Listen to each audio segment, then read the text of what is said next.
நிர்மலா சீதாராமன் அவர்களை அவருடைய இணையமைச்சராக இருக்கக்கூடிய ஒரு அமைச்சரே நிர்மலா சீதாராமன் சொன்னதெல்லாம் பொய் அப்படின்னு சொல்லி அம்பலப்படுத்தியிருக்காரு அப்படின்னு சொன்னல, அது என்ன அப்படின்னு சொல்லி பார்ப்போம். இன்னைக்கு திமுகவுடைய எம்பியாக இருக்கக்கூடிய திரு வில்சன் அவர்கள் ஒரு டேட்டாவை தன்னுடைய சமூக வலைதள பக்கத்தில் வெளியிட்டிருக்கிறார்.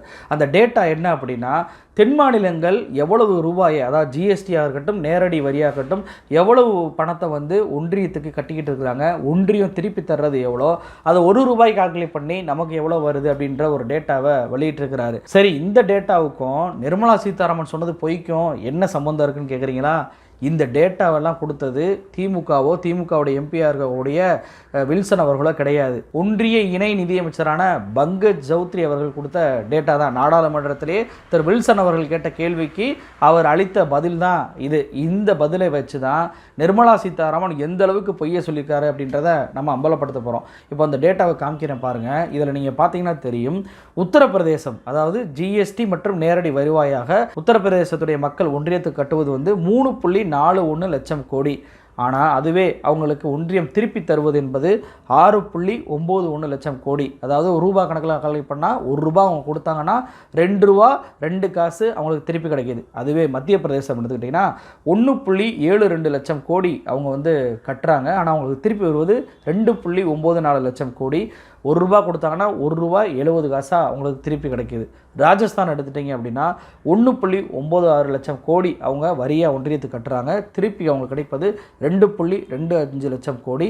₹1 கட்டினாங்கன்னா ₹1.14 அவங்களுக்கு கிடைக்கிது. இது எல்லாம் பாஜக ஆளக்கூடிய வட மாநிலங்கள். சரி, தென் மாநிலங்களுக்கு வருவோம். தமிழ்நாடு 6 லட்சம் கோடி ரூபாயை ஜிஎஸ்டி மற்றும் நேரடி வருவாயை மட்டும் ஒன்றியத்துக்கு கட்டுறாங்க. ஆனால் திருப்பி கிடைப்பது எவ்வளோ தெரியுமா? வெறும் 1.58 லட்சம் கோடி மட்டும்தான். இது ₹1 கால்குலேட் பண்ணால் வெறும் 26 பைசா மட்டும்தான். நம்ம தான் இப்படி இருக்கோன்னு பார்த்தா கர்நாடகோட நிலைமை அதை விட கொடுமை. கர்நாடகா 9.59 லட்சம் கோடியை ஜிஎஸ்டியாகவும் வரி வருவாய் நேரடி வரியாகவும் ஒன்றிய அரசு கட்டுறாங்க. ஆனால் திரும்ப வருவது 1.56 லட்சம் கோடி தான். அதாவது ₹1 வெறும் 16 காசு மட்டும்தான் வருது கர்நாடகாவுக்கு. நமக்காவது 26 காசு வருது, அவங்களுக்கு வெறும் 16 காசு தான் வருது. சரி, இவங்க மட்டும்தான் அப்படி இருக்காங்களான்னு சொல்லி பார்த்தா கேரளாவை நீங்கள் எடுத்துட்டிங்கன்னா அவங்க 1.34 லட்சம் கோடியை ஒன்றியத்துக்கு வரியாக கட்டுறாங்க. ஆனால் அவங்களுக்கு திருப்பி கிடைப்பது 83,000 கோடி மட்டும்தான். அது ₹1 கால்குலேட் பண்ணால் 0.62 பைசா மட்டும்தான். ஆந்திராவை எடுத்தால் 3.17 லட்சம் கோடியை ஒன்றியத்துக்கு வரியாக கட்டுறாங்க. ஆனால் அவங்களுக்கு திருப்பி கிடைப்பது 1.59 லட்சம் கோடி மட்டும்தான். இது ₹1 கால்குலேட் பண்ணால் 50 பைசா மட்டும்தான். அதே போல் தெலுங்கானாவை எடுத்துட்டால் அவங்க 2.14 லட்சம் கோடி கட்டுறாங்க. திரும்ப கிடைப்பது 85,628 கோடி மட்டும்தான். இதை ₹1 கால்குலேட் பண்ணால் 40 பைசா மட்டும்தான். அப்போது நல்லா கவனிச்சிங்கன்னா தெரியும், ₹1 கொடுத்தா ₹2 உத்தரப்பிரதேசத்துக்கு கொடுக்குறாங்க. ஆனால் தமிழ்நாட்டுக்கு ₹1 கொடுத்தா 26 பைசா தான் கொடுக்குறாங்க. உங்களுக்கெல்லாம் ஒரு விஷயம் ஞாபகம் இருக்கா? நிர்மலா சீதாராமன் ஒரு மேடையில் சொன்னார். என்ன சொன்னார்? தமிழ்நாடு வரியாக 6 லட்சம் கோடி ரூபா கொடுக்குது, ஆனால் நாங்கள் அதை விட 70,000 கூட போட்டு 6,70,000 கோடியாக நாங்கள் வந்து தமிழ்நாட்டுக்கு கொடுத்துருக்கோம் அப்படின்னு சொல்லி ஒரு டேட்டாவை சொன்னார். அப்போது நிர்மலா சீதாராமன் அப்பட்டமாக தமிழ்நாட்டு மக்களிடம் பொய்யை பேசியிருக்கிறார் என்பதை பாஜகவுடைய ஒன்றியத்துடைய இணை நிதியமைச்சரான பங்கஜ் சௌத்ரி அவர்களே இன்னைக்கு பாராளுமன்றத்துடைய டேட்டாவை கொடுத்து அம்பலப்படுத்தி விட்டுருக்கிறார் அப்படின்னு சொல்லலாம். இந்த டேட்டாவில் ஒரு விஷயத்தை கவனிச்சிங்க அப்படின்னா 2 கொடுமைகளை இதில் நம்ம தெரிஞ்சுக்கலாம். என்ன கொடுமைகள் அப்படின்னா, இந்த 5 ஆண்டுகள், இந்த டேட்டாலாம் சொன்னால இது எல்லாமே 5 ஆண்டுகள், 2018 2023 வரைக்கும் நம்ம கட்டினது. இந்த 5 ஆண்டுகளில் இந்த 5 மாநிலங்கள், அதாவது நான் சொன்ன தமிழ்நாடு, ஆந்திரா, கேரளா, கர்நாடகா, தெலுங்கானா, இந்த 5 மாநிலம் சேர்ந்து ஒன்றிய அரசுக்கு வரி வருவாயாக எவ்வளோ கொடுத்துருக்கோம் அப்படின்னா 22.26 லட்சம் கோடி தான் கொடுத்துருக்கோம். ஆனால் நமக்கு திருப்பி கிடைத்தது 6.42 லட்சம் கோடி தான். ஆனால் உத்தரப்பிரதேசம்ன்ற ஒற்றை மாநிலத்தை எடுத்துக்கோங்க, அவங்க இந்த 5 ஆண்டுகளில் வரியாக கொடுத்தது 6.42 லட்சம் கோடி. ஆனால் அவங்களுக்கு திருப்பி கிடைத்திருப்பது 6.91 லட்சம் கோடி. அதாவது அந்த 5 மாநிலங்களுக்கு சேர்த்து ஒன்றிய அரசு திருப்பி கொடுக்கக்கூடிய தொகையை விட ஊபி என்ற தனி மாநிலத்திற்கு திரும்ப கிடைக்கக்கூடிய தொகை என்பது அதிகமாக இருக்குது. நம்மளுக்கு 5 மாநிலத்துக்கு 6.42 லட்சம் கோடி தான் ஒன்றிய அரசு கொடுக்குது. ஆனால் ஊபி என்ற ஒற்றை மாநிலத்துக்கு மட்டும் 6.91 லட்சம் கோடியை இந்த ஒன்றிய அரசு கொடுக்குறாங்க. அப்போ பார்த்துக்கோங்க, உத்தரப்பிரதேசத்திற்கு 5 மாநிலங்களுக்கு கொடுக்கக்கூடிய தொகையை விட அதிகமாக இந்த ஒன்றிய அரசு கொடுத்துக்கிட்டு இருக்காங்க.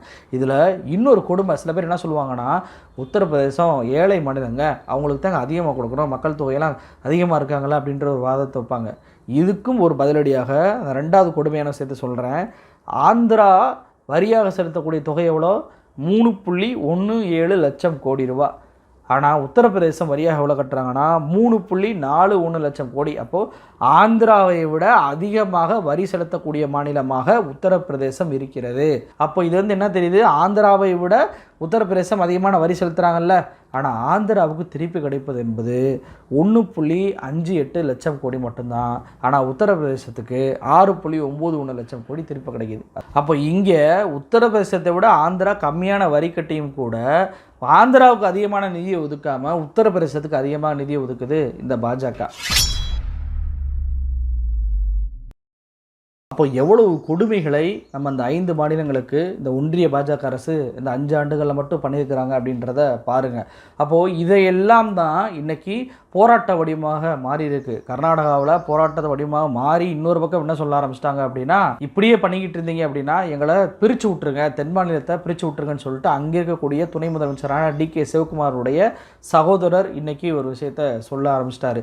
இது சொன்ன உடனே அவர் வீட்டெல்லாம் போய் முற்றுகையிட்டு போராட்டத்தை பண்ண ஆரம்பிச்சிட்டாங்க இந்த பாஜக. எதுக்கு இப்படி போராடணும்? நீங்கள் கேட்குற தொகையை விட நாங்கள் அதிகமாக தர்றோங்க, நீங்கள் கொடுத்த வரியை விட அதிகமாக தரமுலாட்டி பரவாயில்ல, உங்களுக்கு ₹1 கொடுக்குறீங்களா, ஒரு 80 பைசாவாக திருப்பி தர்றோம், வாங்கிக்கங்கன்னு சொல்லலாம்ல. அதெல்லாம் கொடுக்காம பாதியை விட கம்மியாக நம்மளுக்கு கொடுத்துக்கிட்டு இருக்கு இந்த ஒன்றிய அரசு. அதனால தான் இன்றைக்கி ஒட்டுமொத்த சிஎம்களுமே போய் இன்றைக்கி டெல்லியில் போராடக்கூடிய சூழ்நிலை வந்திருக்கு. விஷயத்தை நல்லா கவனிங்களேன். இப்படி நம்ம கொடுக்குற வரியையும் குறைச்சிட்றாங்க, நமக்கு ஒரு பேரிடர் ஏற்படக்கூடிய சூழ்நிலையில் கூட நமக்கு தொகையும் கொடுக்க மாட்டாங்க நிவாரண நிதியாக. நீங்கள் நல்லா கவனிச்சிங்கன்னா தெரியும், தூத்துக்குடியெலாம் நீங்கள் பார்த்தீங்கன்னா வீடுகளை இடிஞ்சு விடக்கூடிய காட்சிகள்லாம் நம்ம பார்த்துருப்போம். நிறைய பேர் நிறைய பாதிப்புகளை சந்திச்சுக்கிறாங்க. அப்போது ஏன் இந்த பாஜக ஒரு நிவாரண நிதியை தரமாட்டுறாங்க அப்படின்னா, இப்போ தமிழ்நாடு அரசு தான் ஒட்டுமொத்த மக்களுக்கும் ₹6000 நிவாரண நிதியாக கொடுத்துக்கிட்டு இருக்கிறாங்க. இன்னும் அவர்களுக்கு நிறைய கடன் உதவிகளை செய்ய வேண்டியது இருக்குது, அவர்களுக்கு நிறைய வீடு கட்டுவதற்கான உதவிகளை செய்ய வேண்டியது இருக்குல்ல. இது எல்லாம் ஸ்டேட் ஃபண்ட்லேருந்து கொடுத்தோம் அப்படின்னா ஸ்டேட் திவாலாயிரும். ஆட்டோமேட்டிக்காக திவாலாயிட்டாங்க அப்படின்னா அதை வச்சு இங்கே ஒரு அரசியலை பண்ணிடலாம். இல்லை ஸ்டேட் ஃபண்டில் கொடுக்க முடியாத சூழ்நிலை உருவாயிருச்சு அப்படின்னா நிவாரண நிதியை இவங்க கொடுக்காமல் இருக்கிறாங்க பாருங்கன்ற ஒரு அரசியலை பண்ணலாம் அப்படின்ற ஒரு குறுகிய மனப்பான்மையுடன் தான் இதுவரைக்கும் தேசிய பேரிடர் நிவாரண நிதியிலேருந்து ₹1 கூட ஒன்றிய பாஜக அரசு நமக்கு கொடுக்காம இருக்கிறாங்க. அப்போ பேரிடரில் மக்கள் தவித்து கொண்டிருக்கும் போது கூட ஒரு குறுகிய எண்ணத்துடைய அரசியலை தான் இந்த பாஜக பண்ணிக்கிட்டு இருக்காங்க அப்படின்றத இதிலேருந்து தெரிஞ்சுக்கலாம். ஆக இப்படியான அரசியலை அவர்கள் பண்ணும்போது இது பொதுமக்களுக்கு தெரியணும் அப்படின்றதற்காக இன்னைக்கு திமுகவுடைய எம்பிக்கள் நாடாளுமன்றத்தில் கேள்வி கேட்டதோடு இல்லாமல் ஒரு போராட்டத்தை வடிவமாக போராட்டத்தையும் இன்னைக்கு நாடாளுமன்ற வளாகத்தில் பண்ணிக்கிட்டு இருக்கிறாங்க.